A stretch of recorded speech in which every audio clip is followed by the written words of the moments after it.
ભાભર તાલુકાના અબાસણા ગામના યુવકની હત્યામાં 4 આરોપીની ભાભર પોલીસે અટકાયત કરી હતી, જેમાં એક સગીર સહિત 4 ઈસમો સામે હત્યાનો ગુનો નોંધી વધુ તપાસ હાથ ધરી હતી। જેમાં બનાવની વિગત મુજબ થોડા દિવસ પહેલા ભાભર તાલુકાના અબાસણા ગામના જગદીશ ઠાકોર ગુમ થયાની જાહેરાત ભાભર પોલીસ મથકે નોંધાઈ હતી, જેમાં ભાભર પોલીસ અને પેરોલ સ્કોડ પોલીસ દ્વારા અલગ અલગ ટીમો બનાવીને તપાસ હાથ ધરી હતી, જેમાં શંકાને આધારે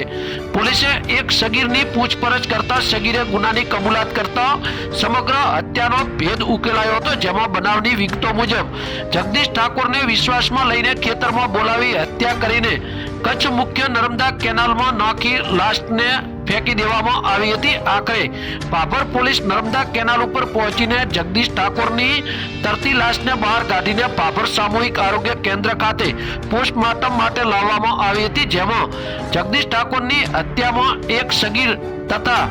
અશોક શાંતિજી ઠાકોર, શાંતિજી ચહેરાજી ઠાકોર રહે અબાસણા તાલુકો ભાભર અને સુરેશભાઈ ઠાકોર રહે ઉચોસણ તાલુકો સુઈગામવાળા સામે જગદીશ ઠાકોરની